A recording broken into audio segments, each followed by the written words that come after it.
Hello everyone, welcome to L2A classes. So आज के session में हम लोग इम्पॉर्टेंट टॉपिक पर डिस्कस करेंगे बिकॉज प्रीलिम्स अब आपका आने वाला है कुछ ही 2-3 महीने में। तो देखिए यहाँ पे इम्पॉर्टेंट थिंग क्या है कि how to analyse the previous year question. देखिए आप एवरी टाइम सुनते होंगे कि टॉपर रिकमेंड्स यू कि आपको प्रीवियस ईयर क्वेश्चन का एनालिसिस करना है, but what is the actual meaning of analysis, कैसे आपको आइडिया लेना है, ये सब टॉपिक के ऊपर आज हम लोग डिस्कस करेंगे। एंड इन्वायरमेंट का जो सेक्शन है वहाँ के मैं प्रीवियस ईयर क्वेश्चन आपके साथ स्टार्ट करूंगे डिस्कस करना, ठीक है।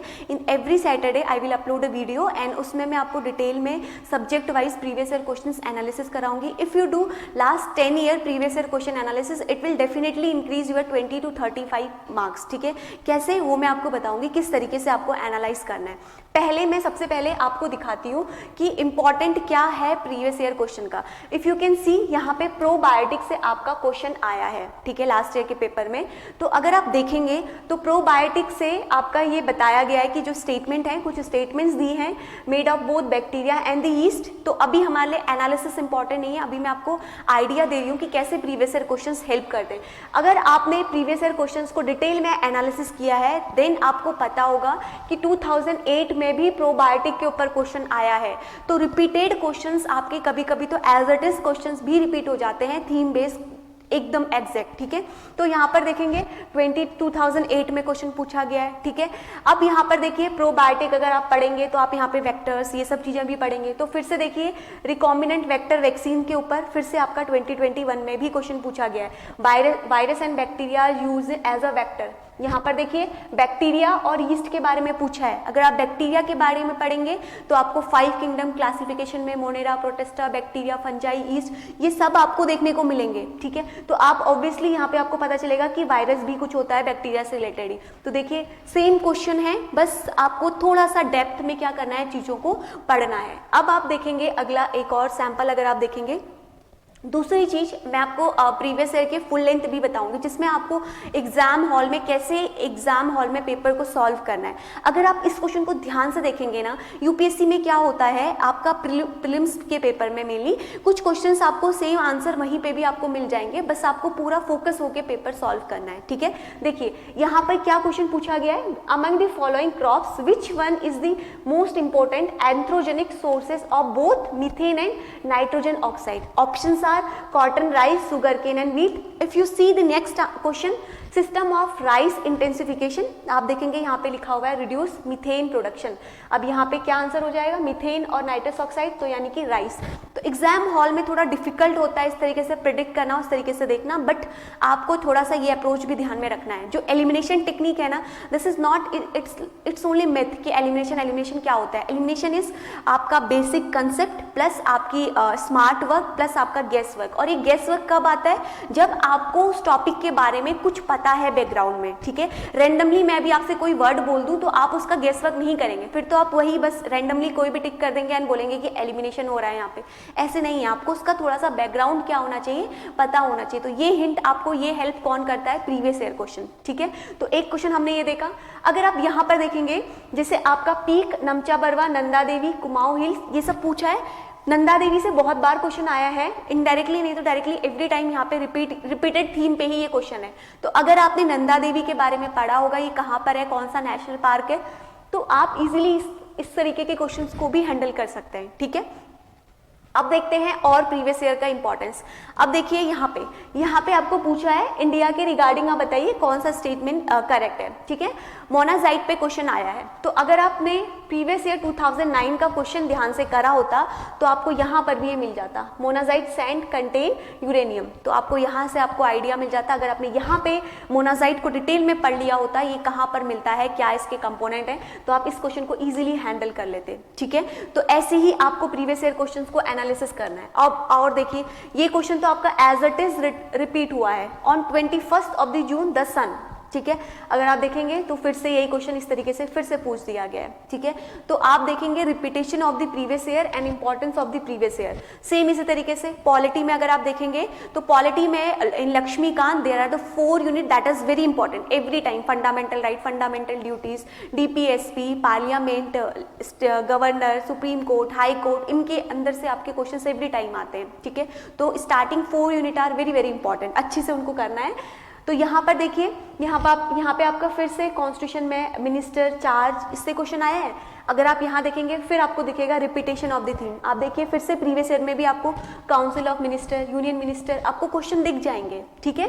तो इट मीन्स हमें क्या आइडिया मिलता है, आप देखिए फिर से स्पीकर पे आया है, डिप्यूटी स्पीकर। लोकसभा और राज्यसभा अगर हम पढ़ते हैं ऑप्शन में, सिर्फ आपको एनालिसिस का मतलब ये नहीं है कि आपने क्वेश्चन पढ़ा एंड करेक्ट आंसर आपने टिक कर दिया एंड आपने बोल दिया कि एनालिसिस इज डन। नहीं, आपके जो ऑप्शंस हैं उसमें जो वर्डिंग लिखी गई है उनके इन डेप्थ में आप जाइए और देखिए कि उसके आसपास में क्या चीजें हैं। एवरीथिंग आपको कनेक्ट करना है फिर कि एग्जामिनर अगली बार किस पर्सपेक्टिव से क्वेश्चन पूछेगा। अगर इस बार लोकसभा पूछा है तो यू कैन गेस कि हाँ आने वाले ईयर में वो राज्यसभा के इन डेप्थ में कोई क्वेश्चन पूछ सकता है। तो अगर आप देखिए लोकसभा और राज्यसभा पढ़ते हैं तो यू शुड नो कि लोकसभा का हेड आपका स्पीकर होता है। तो आप देखिए यहाँ से स्पीकर, डिप्यूटी स्पीकर, स्पीकर के नीचे आपका डिप्यूटी स्पीकर। तो देखिए डिप्यूटी स्पीकर से क्वेश्चन आ गया है। अब जो कंपटीशन लेवल है वो एवरी ईयर टफ हो रहा है, तो लेवल ऑफ द क्वेश्चन भी वो क्या करते जाएंगे, आपका टफ करते जाएंगे। तो स्टेटमेंट आपके एकदम वेग से स्टेटमेंट देते रहेंगे, बट अगर आपके कंसेप्ट्स क्लियर हैं तो यू कैन सॉल्व इजीली, ठीक है। तो अब देखिए इस तरीके से फिर से देखिए आप, फिर से लोकसभा और स्टेट असेंबली, फिर से आपके क्वेश्चन दिख गए लोकसभा से। तो Lok Sabha, Rajya Sabha, parliament is very important topic. तो आपने देखा कि किस तरीके से प्रीवियस ईयर क्वेश्चंस का रोल है प्रीलिम्स एग्जाम में। अगर आप इन सीरीज में मेरे साथ आप सॉल्व कर लेंगे लास्ट 10 ईयर के क्वेश्चन, डेफिनेटली आपके 30 to 35 मार्क्स इंक्रीज हो जाएंगे। जो भी क्वेश्चंस हैं रैंडमली नहीं आते हैं, कहीं ना कहीं से उसका रूट होता है, ठीक है। अब बाकी हम जब पूरे एनालिसिस कर लेंगे उसके बाद हम कुछ ट्रिक्स की भी हेल्प से सॉल्व करने की कोशिश करेंगे। जो क्वेश्चंस आपको बिल्कुल नहीं पता है कैसे आपको उनको अप्रोच करना है, ठीक है। अब देखिए आज हम पहली सीरीज, हम पहला सब्जेक्ट जो हम स्टार्ट करेंगे दैट इज एनवायरनमेंट। तो अगर मैं आपके सामने एक मैंने चार्ट लाया है, अगर आप इसमें ध्यान से देखेंगे एनवायरनमेंट के जो क्वेश्चंस का नंबर है increasing day by day. Every year prelims में जो क्वेश्चंस का रेशियो है वो इंक्रीज होते जा रहा है। 2013 से लेकर 21 का चार्ट आपके सामने है। अगर आप इसमें देखेंगे तो देखिए on and average 20 to 25 questions अब प्रीलिम्स में एनवायरनमेंट सेक्शन से आ रहे हैं, ठीक है। जब से आपका आईएफएस के साथ कंबाइन हुआ है तो number of the questions are increasing, ठीक है। तो ध्यान में रखना है और अच्छे से इसको पढ़ना है। तो अब हम स्टार्ट करते हैं फर्स्ट आपका सेक्शन एनवायरनमेंट। तो अपकमिंग सीरीज आपकी पहले एनवायरनमेंट की कंप्लीट प्रीवियस ईयर पे आएगी स्टार्टिंग फ्रॉम द ईयर 2022। उसके बाद हम पीछे बैकग्राउंड में चलते रहेंगे, क्लियर है। तो अब देखते हैं सबसे पहले कि मैं आपको ब्रॉड थीम्स भी बता दूंगी सब्जेक्ट वाइज, जिसको आपको अच्छे से प्रिपेयर करना है। अगर हम एनवायरनमेंट की बात करें बच्चों तो सबसे ज्यादा जो क्वेश्चंस आते हैं acts and policy, very very important. Shankar IAS की बुक में आपको मिल जाएगा लास्ट यूनिट में, वहां पे आपको दिए गए हैं पूरे एनवायरनमेंट में। ऑर्गेनाइजेशन एंड बॉडीज, ये भी इंपॉर्टेंट है। Biodiversity is very very important, biodiversity को आपको अच्छे से पढ़ना है, ठीक है। एनिमल बायोडाइवर्सिटी, यहाँ पे आपको biodiversity, genetic biodiversity, species biodiversity, अलग अलग इसकी कैटेगरीज, कौन से एक्ट्स लाए गए हैं उनको प्रोटेक्ट करने के लिए, कौन से नेशनल पार्क हैं, वाइल्ड लाइफ सेंचुरी है, एवरीथिंग जो भी न्यूज में है आपको डायरेक्टली उसको ध्यान में रखना है। इकोलॉजी एंड एनवायरनमेंट, यहाँ से भी बेसिक क्वेश्चंस आपके बनते हैं तो आपको ध्यान में रखना है। इसके बाद आपका आता है ग्लोबल एनवायरनमेंट में क्या क्या इश्यूज चल रहे हैं, that is the related to the current affair part, ठीक है। करंट अफेयर में जो न्यूज में रहेगा वहां से क्वेश्चन बनेंगे। उसके बाद global level effort to fight climate change. Climate change आपका एक अलग से टॉपिक है, UNFCC, united framework organisation for the climate change. इसके अंदर आपकी जितनी भी ऑर्गेनाइजेशन आती हैं, everyone, each and everyone is very very important, ठीक है। एंड लास्ट अगर हम बात करें एक टॉपिक की तो पॉल्यूशन, जो भी पॉल्यूशन के रिलेटेड रहता है टॉपिक न्यूज में उससे क्वेश्चंस बनते ही हैं, ठीक है। कौन सी गैस रिलीज होगी, क्या है, तो किस तरीके से आपको इनको करना है। पहले आप ये बेसिक टॉपिक्स को कंप्लीट कर लीजिए from the any of the particular book, जो बुक आपको बेसिक लगती है तो वहां से आप पहले थोड़ा सा बैकग्राउंड पढ़ लीजिए, देन हम आगे प्रीवियस ईयर करने में आपको बहुत ज्यादा हेल्प मिलेगी। जब भी आप सब्जेक्ट करें तो side by side previous year question भी देखिए कि कैसे पूछे गए हैं, क्लियर है। तो मैंने अभी आपको पहला टॉपिक बताया एक्ट्स एंड पॉलिसी। तो देखते हैं अगर आप लास्ट ईयर का ही क्वेश्चन देखेंगे प्रीलिम्स का तो you can see this is the 2022 question. First topic से ही आपका क्वेश्चन बन गया है। देखिए क्वेश्चन क्या है, which one of following has been constitute under the environmental protection act 1986। तो देखिए ये ऑप्शन आपको कहीं ना कहीं ये environmental protection act last year के प्रीवियस ईयर के किसी न किसी ऑप्शन में मिलेगा डेफिनेटली, ठीक है। अगर आपने वहां पे उस ऑप्शन को इन डेप्थ एनालिसिस कर लिया होता तो this question is very easy for you, ठीक है। अगर नहीं किया है तो you will be get confuse कि क्या है, सेंट्रल वाटर ग्राउंड अथॉरिटी है, वाटर बोर्ड है, क्या है, ठीक है। तो ये तो आपके सामने क्वेश्चन है। अब देखिए इसमें ऑप्शंस क्या है। अब एनालिसिस कैसे करना है, देखिए पहला ऑप्शन क्या है, सेंट्रल वाटर कमीशन, नेक्स्ट है आपका central ground water board, next है आपका central ground water authority and last one is national water development agency. ठीक है, अब कुछ स्टूडेंट्स क्या करते हैं, अगर उन्होंने क्वेश्चन देख लिया तो okay C is the correct answer, B is the correct answer, जो भी करेक्ट आंसर है okay done with the analysis. नहीं, एनालिसिस में एटलीस्ट 2 मंथ का टाइम मिनिमम आपका लगता है। तो अब देखिए कैसे एनालिसिस करना है। अब इस बार सेंट्रल इन्वायरमेंटल प्रोटेक्शन एक्ट से क्वेश्चन आया है। अब आप इन ऑप्शंस के इन डेप्थ में जाइए कि ये क्या है, क्या इसका लिंक है, क्या इसका बैकग्राउंड है। जब आप उस सबको एक होलिस्टिक वे में प्रिपेयर करते हैं ना, then you can say yes I am done with the previous year question analysis. तो अब यहाँ पर देखिए 4 ऑप्शंस दिए गए हैं 1, 2, 3 एंड 4। तो हम एक एक करके तीनों ऑप्शंस के इन डेप्थ में जाके देखेंगे कि क्या है ये। फर्स्ट है आपका सेंट्रल वाटर कमीशन। तो अब देखिए क्या है सेंट्रल वाटर कमीशन। पहले क्वेश्चन में जो दिया गया था एनवायरमेंटल प्रोटेक्शन एक्ट, तो एनवायरमेंटल प्रोटेक्शन एक्ट आपका, इसको पहले हम समझते हैं ये क्या है। एज नेम सजेस्ट, इसका ऑब्जेक्टिव क्या होगा, इनैक्ट किया गया है 1986 में। इसका ऑब्जेक्टिव क्या है, प्रोवाइड करना protection and the improvement of the environment. Name से क्लियर है, ठीक है। अब देखिए it empowered the central government, यहाँ पे देखिए ये चीज ध्यान में रखनी है, सेंट्रल गवर्नमेंट को एम्पावर्ड करता है to establish authorities charge with the mandate of preventing environmental pollution in all its form and to tackle the specific environmental problem that are peculiar to different part of the country। Central government को ये authorise करता है ये, ठीक है। उसके बाद क्या है, the act is one of the most comprehensive legislation with a pretext to protect and improvement of the environment। ठीक है, ध्यान से देखना है इसके फंक्शन। अगर हम इसके बैकग्राउंड की बात करें कि इसका रूट कहाँ से आया है, इसकी जड़ें कहाँ से आई हैं, कहाँ से ये इनैक्टमेंट किया गया है, तो देखेंगे अगर हम तो environmental protection act like in the United nation conference on the environment, जो कि आपकी कहाँ पे हुई थी, स्टॉकहोम में हुई थी इन 1972 में। तो यहीं से आपकी इसकी जड़ें निकल के आई हैं, दैट इज स्टॉकहोम कॉन्फ्रेंस, ठीक है, in which India participate to take appropriate step for the improvement of human environment. तो इंडिया ने भी यहाँ पे पार्टिसिपेट किया था इसके इम्प्रूवमेंट करने के लिए, ठीक है। The act implement the decision and mandate the Stockholm conference. तो अब क्या पता अगली बार प्रीवियस ईयर में, अगली बार प्रीलिम्स में 2023 में पूछ दे व्हाट इज स्टॉकहोम कॉन्फ्रेंस, क्या है ये स्टॉकहोम कॉन्फ्रेंस, किस चीज से रिलेटेड है। तो अगर आपने इन्वायरमेंटल प्रोटेक्शन एक्ट का एनालिसिस किया तो यू शुड नो कि ये किस चीज से रिलेटेड है, ठीक है। तो देखिए इस तरीके से आपको एनालिसिस करना है। अगर हम बात करें कॉन्स्टिट्यूशनल प्रोविजंस की, कहाँ पे ये सब चीजें दी गई हैं आपके, तो इन्वायरमेंटल प्रोटेक्शन एक्ट जो है आपका इनैक्ट किया गया था आर्टिकल नंबर किसमें 253 में of the Indian Constitution, which provide for the enactment of the legislation for giving effect to the international agreement। दूसरा अगर हम बात करें तो आपका है आर्टिकल नंबर 48 का ए, आर्टिकल नंबर 51 का ए। अगर आपको पता होगा तो ये फंडामेंटल ड्यूटीज आपका एज अ नागरिक होने के नाते ये सब काम है कि प्रोटेक्ट करना। अगर हम 48 ए की बात करें, इस इंक्लूड्स इन दी डीपीएसपी, तो आपको ध्यान में रखने हैं कौन से आर्टिकल है, कहाँ पे ये ऐड किया गया है, ठीक है। तो अब इसके कुछ फीचर्स हैं एनवायरमेंटल प्रोटेक्शन एक्ट के।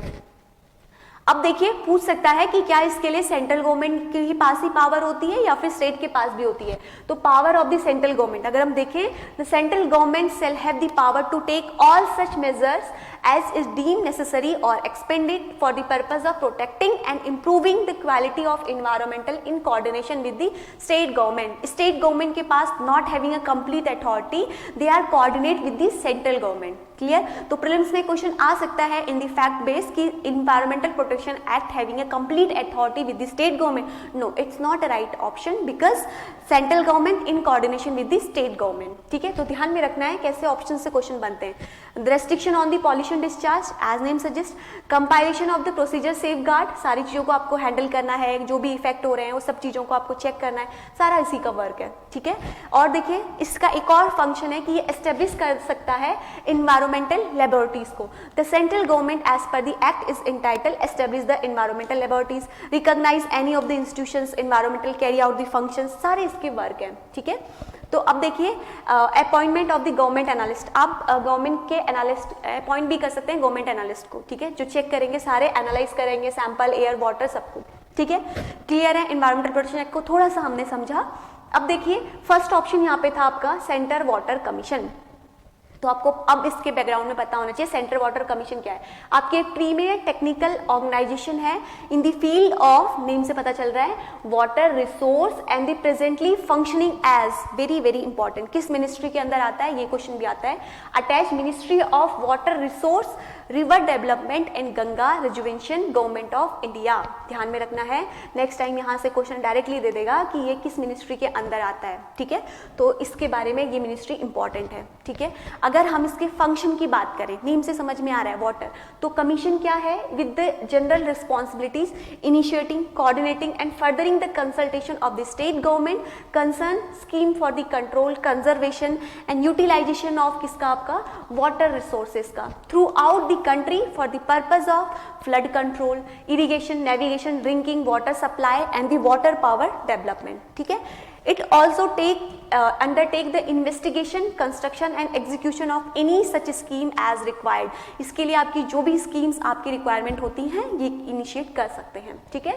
देखिए ध्यान से देखना है। अब सेकेंड ऑप्शन क्या दिया था एग्जाम में, सेंट्रल ग्राउंड वाटर बोर्ड। अब देखिए central ground water board is a national apex organisation which responsibility to carry out the scientific सर्वे।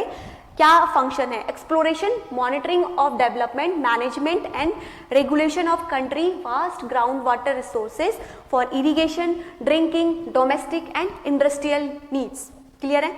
देखिए आपको थोड़ा सा क्यूरियस बनना पड़ेगा समझने के लिए। अब देखिए यहाँ पे ग्राउंड वाटर की बात हुई है तो थोड़ा सा क्यूरियस बनिए और देखिए, सर्च करिए कि कितना % ग्राउंड वाटर है। इससे भी प्रीवियस ईयर में क्वेश्चन आया है। If you check the previous year and if you had done with the analysis of previous year question, you should know कि ग्राउंड वाटर से भी डायरेक्टली क्वेश्चन आया है, कितना % आपका वाटर ग्राउंड वाटर में है, कितना इरिगेशन में है, क्या है, आप मुझे कमेंट में बताएंगे। थोड़ा सा क्यूरियस बनिए, ठीक है। नेक्स्ट सेशन में मैं आपको एक्सप्लेन कर दूंगी। अब देखिए ये कब आपका एस्टेब्लिश किया गया है, 1954 में, ठीक है। इसका फंक्शन क्या है, किस मिनिस्ट्री के अंदर आता है, नेम से समझ में आ रहा होगा, मिनिस्ट्री ऑफ वाटर रिसोर्सेज, ठीक है। ये क्या मैंडेट करता है, development and disseminate technologies and monitoring and implement national policies for the scientific and sustainable development and management of the India ground water resources, ठीक है, इंक्लूडिंग देयर एक्सप्लोरेशन, उनका assessment, conservation, augmentation, protection from the pollution and distribution based on the principle of economic and ecological efficiency and equity. You should clear कि क्या इसका function है, name से हमें समझ में आ रहा है, but ministry is very very important. Ministry से आपको ध्यान में रखना है, प्रीवियस ईयर क्वेश्चन के एनालिसिस से समझ में आ रहा है, ठीक है। इसका विजन क्या है, sustainable development and management of ground water resources of the country, ठीक है। देखिए ग्राउंड वाटर कितनी बार आपका ये टर्म आ गया, ग्राउंड वाटर से क्वेश्चन आते हैं तो ध्यान में रखेंगे कितना % ग्राउंड वाटर है, कितना % आइस के फॉर्म में, एवरीथिंग यू शुड नो, ठीक है, कितना यूजेबल वाटर है, सब चीजें आपको ध्यान में रखनी है। तो अगर हम थर्ड ऑप्शन की बात करें, थर्ड ऑप्शन क्या था, सेंट्रल ग्राउंड वाटर अथॉरिटी, ठीक है। अब ये कब आपका कॉन्स्टिट्यूट किया गया है, under the section 3 of the environmental protection act 1986। अगर आप इन्वायरमेंटल प्रोटेक्शन एक्ट के सेक्शन पढ़ेंगे तो आपको डायरेक्टली आंसर पता चल जाएगा। इसका काम क्या है, regulate and control the development and management of ground water resources in the country, ठीक है। अब देखिए यहाँ पे power and function, the authority has been conferred with the following powers. इनको जो पावर एक्सरसाइज करी गई हैं वो किसके अंदर है, आपकी section 5 of the environmental protection act for issuing direction and taking such measures in respect to of all the matters refer to the subsection 2 and subsection 3 of the said act, ठीक है। The restore to panel provision contained in the section 15 to 21 of the said act। तो थोड़ा सा इनको देख लेना है कौन से sections हैं, कहाँ पे इंक्लूडेड है, क्लियर है। अब देखिए रेगुलेट और control management and development of the ground water of the country, issue necessary regulating direction for the purpose, ठीक है। Exercise the power under the section 4 of the environmental protection act for the appointment of the officers. ध्यान में रखेंगे कौन सा act है। And last option जो हमें दिया गया था that is national water development agreement agency. ये आपकी जो एजेंसी आती है किसके अंदर आती है, union ministry of water resources के अंदर आती है। कब सेटअप करी गई है, 1982 में सेटअप करी गई है। Autonomous society under the society registration act 1860, ठीक है। ये कैरीड आउट करती है water balance and the other study on a scientific and realistic basis for the optimal utilisation of water resources and peninsula river system, clear है? Beside it tasked to prepare feasibility report and give concrete shape to the peninsular river development and component of national perspective. ठीक है, इसका ये काम है, इसका ये function है, किसके अंदर आती है, कब एक्ट करी गई है, कौन से एक्ट में आती है, एवरीथिंग, और कौन सी मिनिस्ट्री है जिसके अंदर ये आपका फंक्शन करती है। ठीक है, तो ये हमने कुछ इंपॉर्टेंट देखी प्रीवियस ईयर क्वेश्चन की। तो अब आप देख सकते हैं किस तरीके से ये प्रीवियस ईयर क्वेश्चन एनालिसिस हमारे लिए इम्पॉर्टेंट है। तो in the upcoming series every Saturday हम कंप्लीट में प्रीवियस ईयर क्वेश्चंस को एनालिसिस करेंगे। तो आप लोग इस का फ़ायदा उठाइए। एंड अगर आपको कोई भी डाउट्स है, कोई भी प्रॉब्लम है, तो स्टिल आप कमेंट बॉक्स में पूछ सकते हैं, और ये सबका PDF भी मैं आप लोगों को प्रोवाइड कर दूंगी, so that at the time of the prelims you can revise easily. ठीक है, तो मिलते हैं नेक्स्ट सेशन में, तब तक के लिए thank you very very much.